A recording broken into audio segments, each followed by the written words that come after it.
आज हम एक ऐसे टॉपिक पे बात करने वाली हैं जो मतलब हम सबकी जिंदगी का हिस्सा है, लेकिन जिसके बारे में हम शायद ही कभी इस तरह सोचते हैं। पैसा। हाँ, पैसा। पर नंबरों की नहीं, बल्कि पैसे से जुड़ी हमारी सोच, हमारे डर और हमारी उम्मीदों की। बिल्कुल।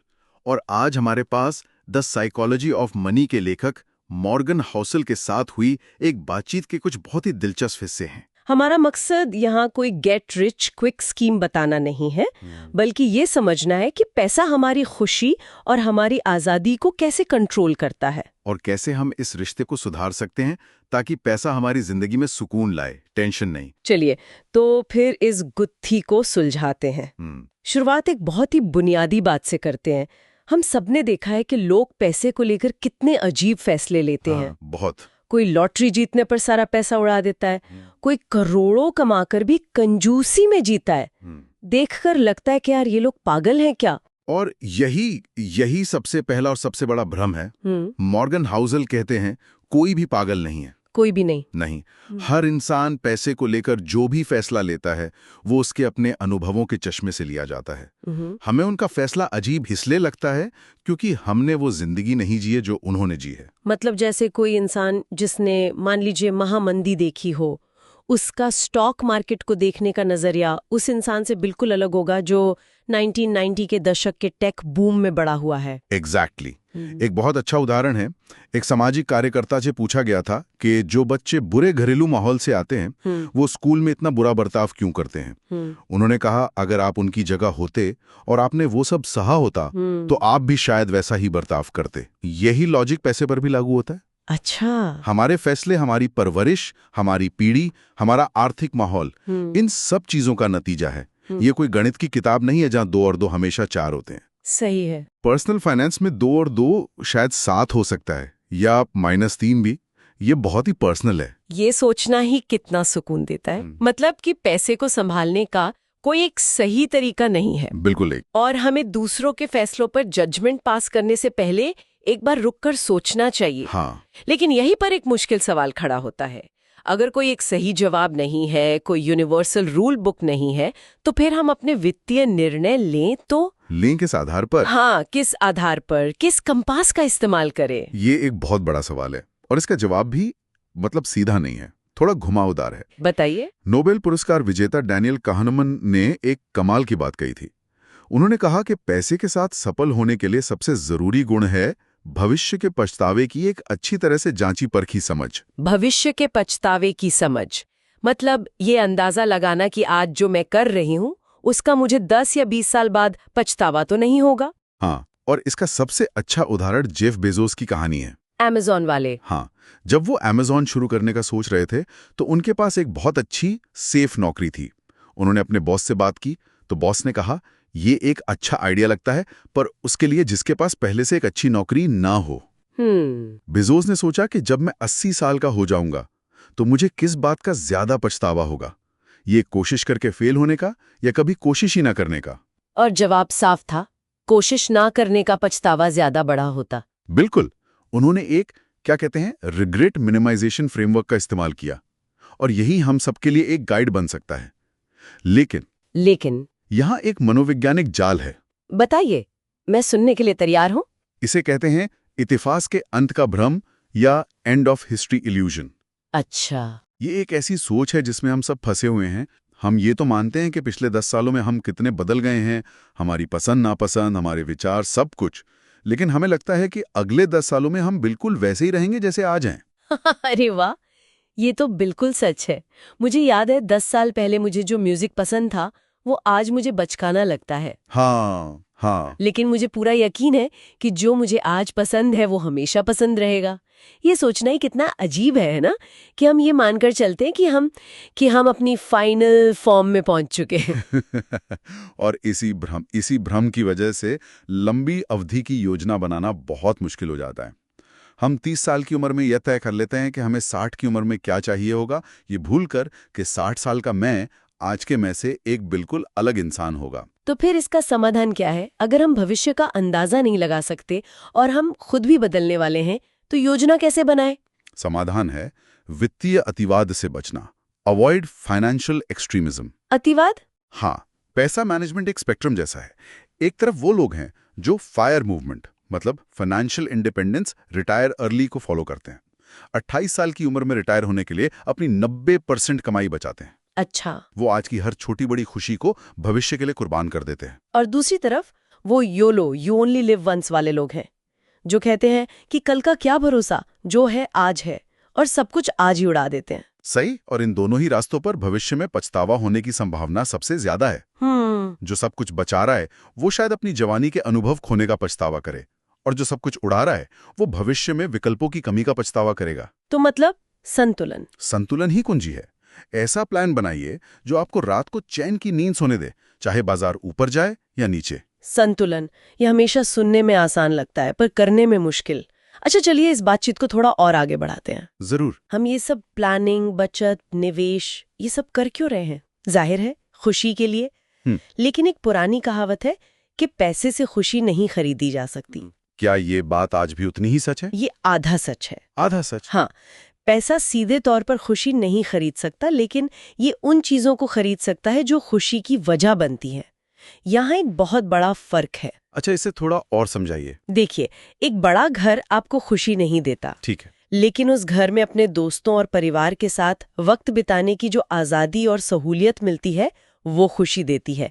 एक महंगी घड़ी आपको खुशी नहीं देती, लेकिन उस घड़ी को खरीदने के लिए जो मेहनत और सफलता आपने हासिल की है वो एहसास खुशी देता है। और लग्जरी वेकेशन? वो खुद में खुशी नहीं है, लेकिन उस वेकेशन पर अपने बच्चों के साथ बनाई गई यादें वो असली खुशी हैं। तो पैसा मंजिल नहीं बल्कि मंजिल तक पहुंचने का एक साधन है, एक टूल है। बिल्कुल। और यहाँ एक और शब्द बहुत जरूरी हो जाता है, उद्देश्य, पर्पस, उद्देश्य। हाँ। रिसर्च दिखाती है कि अमीर लोग अक्सर इसलिए ज्यादा खुश होते हैं क्योंकि अमीर बनने की प्रक्रिया में उन्हें एक उद्देश्य मिला होता है, जैसे कोई बिजनेस बनाना, किसी कला में माहिर होना या अपने करियर में टॉप पर पहुंचना। उन्हें उस प्रक्रिया से संतुष्टि मिलती है। अच्छा, इसी वजह से शायद लॉटरी जीतने वाले लोग अक्सर पहले से ज्यादा दुखी हो जाते हैं। एग्जैक्टली। क्योंकि उन्हें पैसा तो मिल गया, लेकिन उसके साथ कोई उद्देश्य या मेहनत का एहसास नहीं जुड़ा था। आपने बिल्कुल सही पकड़ा। उन्हें अचानक एक आलीशान स्पोर्ट्स कार दे दी गई है जिसमें पेट्रोल भी पूरा भरा है, लेकिन उनके पास कोई मैप नहीं है और नहीं कोई मंजिल। वो आजादी बिना उद्देश्य के बेकार है, बल्कि बोझ बन जाती है। इसलिए एक अच्छी जीवन का सरल सूत्र है, स्वतंत्रता प्लस उद्देश्य। और पैसा इन दोनों को पाने में आपकी मदद करने वाला एक बहुत शक्तिशाली साधन हो सकता है। भी हम फाइनेंशियल फ्रीडम की बात करते हैं तो दिमाग में एक ही तस्वीर आती है, काम छोड़कर किसी बीच पर आराम करना। हाँ। पर क्या इसका मतलब वाकई यही है, कुछ ना करना? ये एक बहुत आम गलतफहमी है। स्वतंत्रता का मतलब कुछ ना करना नहीं है, बल्कि अपनी शर्तों पर नियंत्रण रखना है। अपनी शर्तों पर नियंत्रण? हाँ। अमेरिका के राष्ट्रपति फ्रैंकलिन रूजवेल्ट के बचपन की एक बहुत अच्छी कहानी है। वो एक अमीर परिवार से थे और उनकी जिंदगी पूरी तरह नियमों से बंधी थी। एक दिन उन्होंने अपनी माँ से शिकायत की कि उन्हें कभी कुछ अपनी मर्जी से करने को नहीं मिलता। हर बच्चे की कहानी। हाँ। तो उनकी माँ ने कहा, ठीक है, कल तुम्हारा दिन है, तुम जो चाहो वो कर सकते हो। अच्छा। अगले दिन रूजवेल्ट सुबह उठे और उन्होंने अपनी मर्जी से अपना पूरा सामान्य शेड्यूल ही अपनाया। नाश्ता किया, पढ़ाई की, घुड़सवारी की, सब कुछ वही था। लेकिन उस दिन वो बहुत ज्यादा खुश थे। क्यों?